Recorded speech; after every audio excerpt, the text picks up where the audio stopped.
새해 전날 내 아들이 온 가족 앞에서 내게 선물이라며 걸레를 건넸다. 그러고는 내 자리를 잊지 말라고 했다. 모두가 웃었다. 시끄럽고 가벼운 웃음소리였다. 하지만 자정 보신각 종이 울린 후 나는 조용히 발표를 하나 했다. 그 순간 방 안의 모든 사람이 웃음을 멈추고 침묵했다. 안녕하세요, 사랑하는 청취자 여러분. 제 채널을 찾아주셔서 감사합니다. 인생 이야기를 좋아하신다면 구독과 좋아요 부탁드립니다. 여러분의 댓글을 읽는 건 제게 늘 큰 기쁨이에요. 특히 여러분이 어느 도시, 어느 나라에서 제 이야기를 듣고 계신지 알려주실 때마다요. 자, 이제 편안히 앉으세요. 이야기 시작합니다. 12월 31일, 부엌 창밖으로 느리게, 마치 일부러 늦추는 듯한 속도로 굵은 눈이 내립니다. 넓은 전나무 가지 위에, 목욕탕 지붕 위에, 겨울잠에 들어간 텃밭 위에 소리 없이 내려앉습니다. 그 텃밭은 내가 여름 내내 손수 돌봤던 곳이었지요. 집 안은 고요합니다. 아주 익숙하고 평범한 내 일상 속의 고요함입니다.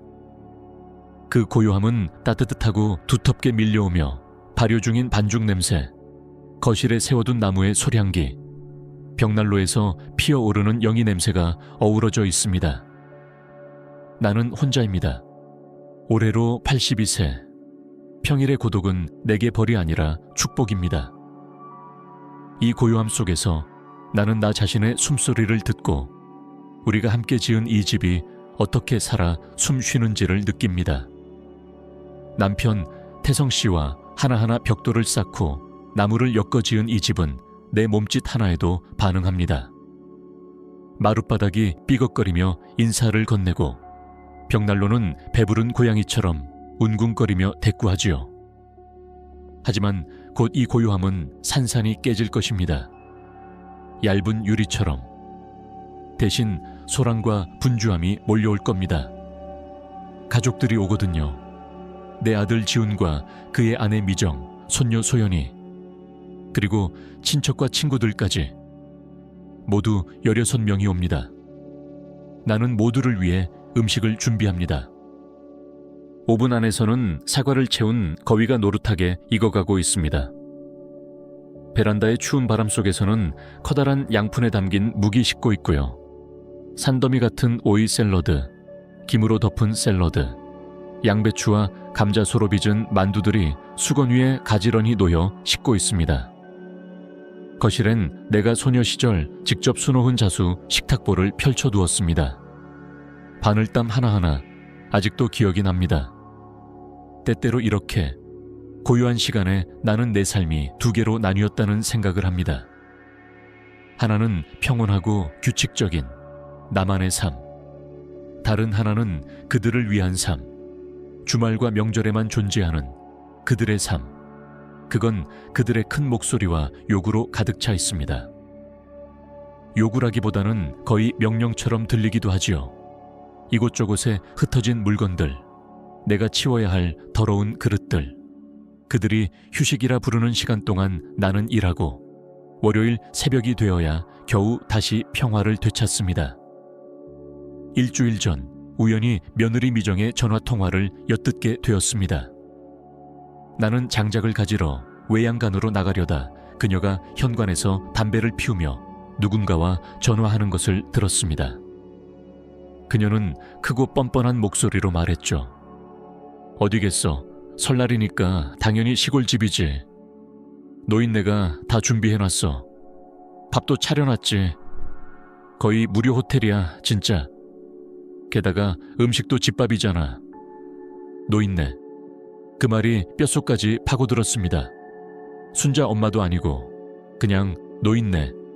마치 하나의 기능처럼, 가구처럼. 나는 그 자리에서 얼어붙었고 내 심장 소리에 귀를 기울였습니다.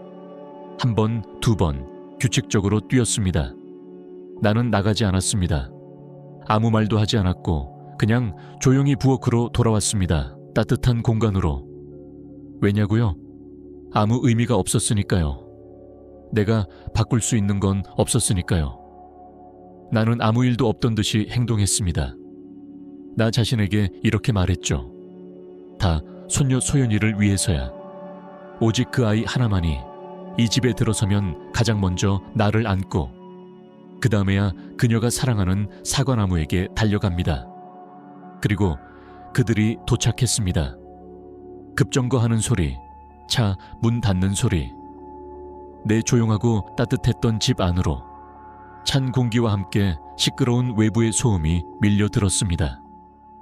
엄마, 어디 계세요? 손님들 받으셔야죠. 지훈, 내 아들입니다. 55살. 아직도 모든 걸 당연하게 생각하는 어린아이처럼 굴지요. 강 여사님, 여분의 슬리퍼 있으세요? 이 부츠에 발이 너무 아파서요. 미정입니다. 벌써부터 현관에서 짐 정리며 와인병과 마트에서 급히 산 케이크를 어디 둘지 지시합니다. 그들은 집을 가져온 게 아닙니다. 역을 가져왔습니다. 시끄러움, 소란, 요구, 그리고 피로함. 아무도 나를 안아주지 않았습니다. 나는 단지 그들 길목에 놓인 의자처럼 지나가는데 방해가 되는 존재일 뿐이었습니다. 나는 말없이 부엌으로 돌아왔습니다. 내 구역, 내 요새. 하지만 그곳조차도 이제는 그들의 목소리, 웃음소리, 음악 고르느라 싸우는 소리로 가득 찼습니다. 파티는 시작된 겁니다. 나는 음식을 상에 올리고 거위와 만두, 샐러드를 나르고 술을 따르고 빈 접시를 치웠다. 미소를 지으며 집주인의 역할을 했지만 마음속 깊은 곳에서는 그저 하녀처럼 느껴졌다. 그들은 한 해를 마무리하며 건배했고 건강과 성공을 축하하며 잔을 부딪혔다. 내 손으로 수놓은 식탁보 위에서 울려 퍼지는 그들의 웃음소리는 내겐 허공의 메아리처럼 멀게만 들렸다. 나는 상머리에 앉아 있었지만 내 존재는 투명했고 무음이었다. 나는 그들의 축제를 위한 배경이었을 뿐이었다. 술잔이 몇 차례 오간 뒤 얼굴이 붉게 상기된 지훈은 손뼉을 쳤다. 이제 선물 시간입니다. 모두가 환호하며 소란스러워졌다. 미정은 쇼핑백에서 상자들을 꺼내 이모에겐 스웨터, 사촌에겐 향수를 건넸다. 그리고 지훈이 갑자기 일어나 어색하게 포장된 기다란 선물 하나를 들고 내게 다가왔다. 그는 한 박자 멈췄다. 모두의 시선을 끌기 위해. 자, 이건 어머니를 위한 특별한 선물입니다. 우리 집의 여왕, 어머니께 드리는 최고의 선물이죠. 웃음을 머금은 그의 얼굴은 자신만만했고 우쭐함이 가득했다. 그는 내게 그 가벼운 상자를 건넸다. 나는 받아들었고 포장지를 조심스럽게 풀었다. 안에는 싸구려 플라스틱 걸레가 들어있었다. 새하얀 천은 이미 누렇게 때가 탄 듯한 색이었고 보기에도 조악했다. 나는 그 물건을 무릎 위에 올려놓았다. 그것은 내 인생 어디에도 어울리지 않는 낯설고 불쾌한 물건이었다. 단 한순간 방 안은 정적에 휩싸였다. 그리고 지훈이 외쳤다. 이거 엄마, 잊지 마요. 당신 자리를. 그의 웃음은 크고 시끄러웠다. 마치 자신이 얼마나 기발하고 재치 있는 농담을 던졌는지 확신에 차서. 미정은 깔깔 웃으며 손으로 입을 가렸고 몇몇 친척은 민망한 듯 웃음을 지었으며 일부는 눈길을 돌렸다. 그러나 오직 한 사람만이, 내 손녀 소연이. 그녀는 내 맞은편에 앉아 아버지를 바라보았다. 그녀의 얼굴은 분필처럼 창백했고 눈에는 수치심과 공포가 가득했다. 그 순간 나는 느꼈다. 모욕당한 이는 나였지만 마치 그 수치심이 그녀에게 직접 가해진 듯했다. 그 순간 세상이 달라졌다. 웃음소리, 유리잔 부딪히는 소리, 소란스러움은 모두 수면 아래로 가라앉듯 멀어졌고 곧 이어 완전히 사라졌다. 내 귀에는 오직 높은 음의 얇은 울림만이 남아있었다. 벽난로의 따스함은 사라졌고 내 등골을 타고 무덤에서 올라온 듯한 냉기가 퍼져나갔다. 가슴에서부터 퍼지는 그 차가움은 단순한 추위가 아니었다. 그것은 얼음처럼 단단하고 깊었으며 내 심장을 완전히 얼려버렸다. 사람들은 종종 심장이 아파 깨진다고들 한다. 하지만 내 심장은 깨지지 않았다. 그저 얼어붙었을 뿐. 딱딱하고 무겁고 매끄럽게. 그리고 그 얼어붙은 침묵 속에서 내 안에서 딸깍 하는 소리가 났다. 마치 오래된 전기차 단위의 스위치가 바뀌는 듯 수십 년 동안 그들을 위해 타오르던 사랑과 인내, 희망의 불빛이 꺼졌다. 나는 천천히, 아주 천천히 미소를 지었다. 그 미소는 차갑고 얼굴의 새로운 형태에 억지로 덧씌워진 듯 어색했다. 고맙다, 지훈아. 나는 담담하게 말했다. 마치 진심인 듯한 톤이었다. 나는 자리에서 일어나 그 파란색 플라스틱 걸레를 들고 거실을 가로질러 천천히 걸었다. 조용하고 정확하게, 마치 무용수가 걷듯 문 옆 구석에 그것을 세워두고 다시 자리로 돌아왔다. 침묵 속에서 이제는 아무도 웃지 않았다. 축제의 분위기는 여전히 남아있었지만 내겐 그것이 평면적인 그림처럼 보였다. 소리들은 의미 없는 잡음이 되었고 말들은 껍데기만 남았다. 나는 움직였다. 그들 사이를 유령처럼. 누구는 술을 더 달라 했고 나는 아무 말 없이 따라주었다. 누가 샐러드를 달라 하면 나는 조용히 접시를 밀어주었다. 누군가 농담을 하면 웃어주었고 건배를 하면 고개를 끄덕였다. 내 몸은 수십 년간 익숙해진 동작대로 반응했다. 집안의 주인, 가족을 위한 봉사자. 하지만 나라는 존재는 그 모든 행위에서 분리되어 있었다. 나는 그 모든 장면을 얼어붙은 심장 너머에서 마치 타인의 삶을 보듯 응시했다. 내 시선은 소연이와 마주쳤다. 그녀는 여전히 아무것도 먹지 않았고 마시지 않았으며 오직 나를 바라보고 있었다. 그녀의 17살 어린 눈동자는 모든 것이 담겨 있었다. 동정은 아니었다. 그것은 순수하고 뜨거운 분노였으며 부모에 대한 부끄러움, 내 대한 연민, 그리고 용서의 눈빛이었다. 그 시선은 내 안의 마지막 얼음덩이를 녹였다. 나는 속으로 속삭였다.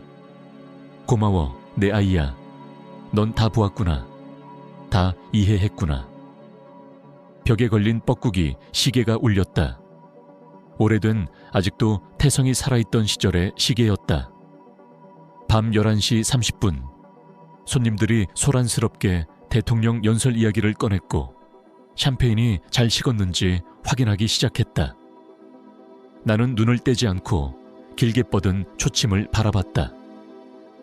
초침이 똑딱 똑딱 새해를 향해 걸어가고 있었다. 매 순간이 내 과거에서 미래로의 한 걸음이었다. 똑딱 올 한 해가 떠나간다. 내가 노인네였던 해가 똑딱 새로운 해가 시작된다. 그 속에서 나는 다시 강순자 할머니가 아니라 온전한 나로 21번째, 22번째 자정이 되었다.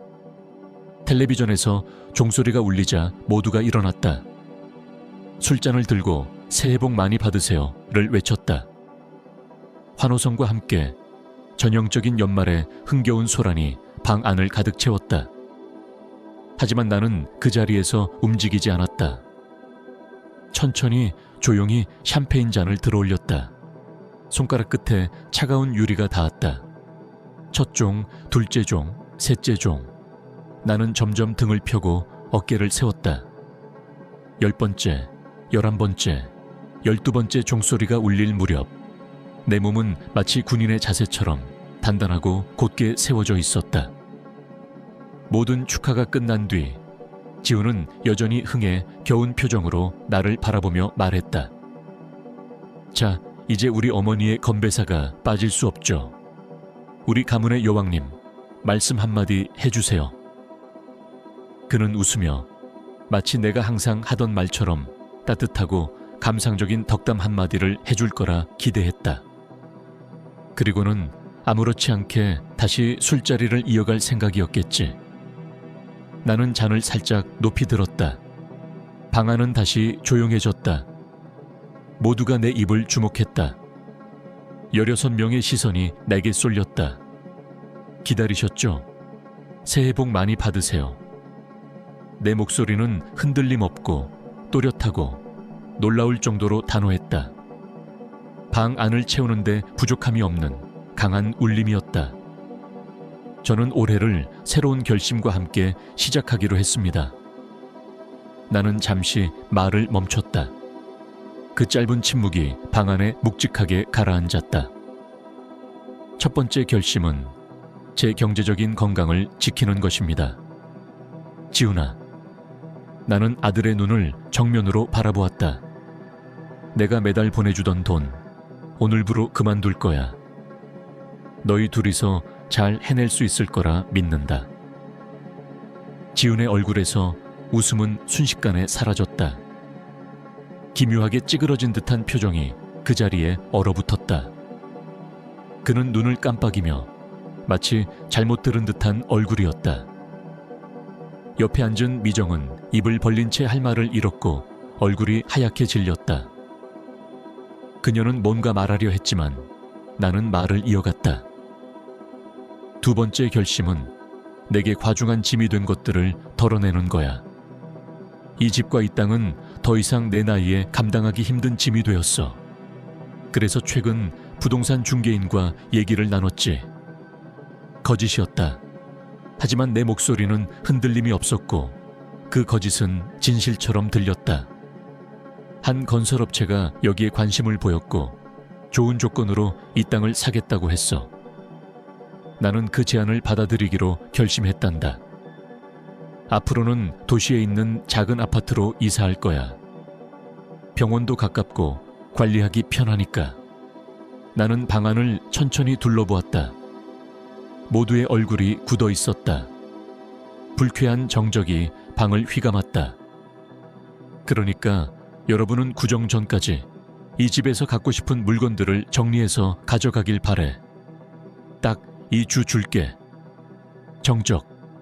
마치 방 안에서 눈송이가 하나하나 떨어지는 소리마저 들릴 듯한 정적이었다. 누군가는 숨을 삼켰고 누군가는 잔을 내려놓았다. 그러더니 미정이 비명을 질렀다. 뭐라고요? 집을 판다고요? 안 돼요. 내 작약은요 3년 동안 가꾼 거예요. 그리고 목욕탕은요. 그녀는 지훈의 팔을 잡아당겼다. 오빠, 뭐라고 좀 해봐요. 지훈은 하얗게 질린 얼굴로 나를 바라보았다. 공포와 혼란이 뒤섞인 눈빛이었다. 엄마, 그게 무슨 소리야? 지금 제정신이야. 아버지한테 뭐라 했는지 기억 안 나? 아버지랑 약속했잖아. 이 집 가족을 위해 남겨주겠다고. 이건 우리의 가문이야. 그의 목소리는 점점 떨렸다. 손님들은 불편한 기색으로 서로 눈치를 보기 시작했다. 누군가는 식은 안주를 건드리며 시선을 피했고 누군가는 조용히 와인을 마셨다. 축제는 끝났다. 잔해 위에 이제 폭풍 같은 가족 싸움이 시작되려 하고 있었다. 그 순간 나는 지훈의 일그러진 얼굴을 보았다. 미정의 눈빛에는 가문의 집을 잃게 되었다는 공포가 아니라 무료 사우나와 꽃밭, 그리고 매년 공짜로 즐기던 주말의 특권이 사라졌다는 두려움만이 가득했다. 그걸 보며 나는 알 수 없는 만족을 느꼈다. 시원하고 투명한 얼음물처럼 깨끗하고 차가운 만족감. 나는 조용히 샴페인 잔을 입에 대고 아주 작게 한 모금 마셨다. 거품이 혀 끝에서 부드럽게 터지며 기분 좋은 소리를 냈다. 나는 잔을 내려놓고 지훈을 바라봤다. 네가 오늘 한 말이 맞았어, 지훈아. 자기 자리를 아는 건 정말 중요하지. 다시 한번 또렷하고 단단한 목소리로 말을 이어갔다. 이 집은 내 소유야. 이 땅도 내 땅이야. 내 통장에 있는 돈도 전부 내 돈이지. 그리고 이제 내 자리는 더 이상 너희를 위해 존재하는 곳이 아니야. 내가 원하는 곳이 내 자리야. 이 일에 대한 논의는 여기서 끝이야. 나는 술잔을 조용히 식탁 위에 내려놓고 아무에게도 시선을 주지 않은 채 몸을 돌렸다. 그리고 천천히 내 방이 있는 1층으로 걸어갔다. 등 뒤로는 아무 소리도 들리지 않았다. 숨소리마저 사라진 듯 그들이 받아들이지 못한 침묵만이 방 안에 가득했다. 하지만 그 침묵은 곧 깨졌다. 문을 닫고 내 방에 들어서자 집안 전체가 요동치기 시작했다. 처음에는 비명. 미정이 히스테릭하게 고함을 질렀다. 정신 나갔어. 이건 말도 안 돼. 어떻게 이럴 수가 있어. 지우는 문 앞에서 두드리며 외쳤다. 엄마, 열어봐. 엄마, 우리 얘기 좀 해. 무슨 생각으로 그러는 거야? 이건 진심이 아니지. 목소리는 처음엔 분노로 시작해 곧 애원이 섞이기 시작했다. 하지만 나는 아무 말도 하지 않았다. 그저 침대에 앉아 있었다. 침대 위에 앉아 내 손이 떨리고 있다는 걸 느꼈다. 그 떨림은 두려움 때문이 아니었다. 해방감 때문이었다. 나는 그것을 해냈다. 드디어 그 말을 내뱉었다. 가슴에 눌러앉아 수십 년 동안 무겁게 억눌러온 돌덩이가 금이 갔고 그 틈 사이로 자유가 스며들고 있었다. 방 밖에서는 고함과 문 두드리는 소리가 계속되었다. 손님들은 조용히 짐을 챙겨 떠났다. 누구도 이 가족 드라마의 관객이 되길 원하지 않았다. 그들이 떠나는 소리는 조용하고 쓸쓸했다. 누군가는 속삭였고 누군가는 발소리를 죽였다. 마치 여기에 있었던 흔적을 남기고 싶지 않다는 듯. 잠시 뒤 지훈과 미정도 짐을 싸기 시작했다. 단 2주가 아니라 전부 다. 급하게 분노에 찬 동작으로. 옷장이 열리고 닫히는 소리, 뭔가가 바닥에 떨어지는 소리, 두 사람의 날 선 목소리가 복도까지 울려 퍼졌다. 다 내 탓이야. 멍청한 선물 때문이잖아. 웃기다고. 지금도 웃기냐고. 너였잖아. 네가 말했잖아. 엄마 정신 좀 차리게 해주라고. 너였잖아. 그들의 싸움은 내게 아무런 감정도 불러일으키지 않았다. 불쾌한 피로함, 그뿐이었다. 나는 내 방에서 조용히 앉아 그들이 스스로 만들어낸 혼란 속에서 허우적대는 소리를 들었다. 그리고 몇 시간 후 드디어 정적이 찾아왔다. 문이 쾅 닫혔고 자동차 타이어가 눈을 밀며 멀어져 갔다. 그들은 떠났다. 나는 천천히 방에서 나왔다. 거실에는 전쟁터 같은 흔적이 남아 있었다. 먹다 남은 음식들, 더러운 접시들, 아무렇게나 구겨진 냅킨. 바닥에는 반짝이 장식이 나뒹굴고 있었고 그 구석엔 그 파란색 걸레가 조롱처럼 서 있었다. 나는 그것을 잠시 바라봤다. 그리고 진심 어린 미소가 내 얼굴에 떠올랐다.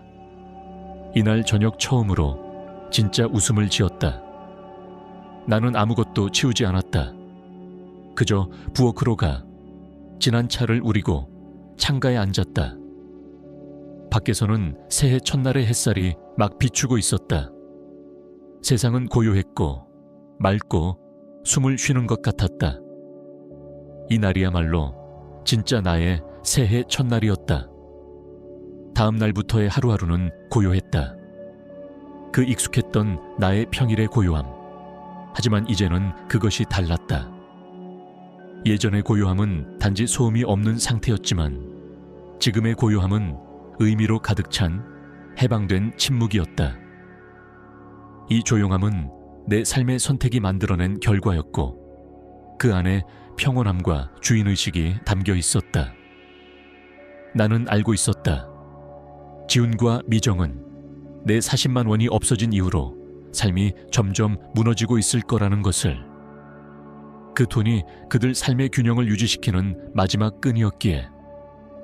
그들이 그 돈을 보탬이라 불렀지만 그것은 단순한 보탬이 아니었다.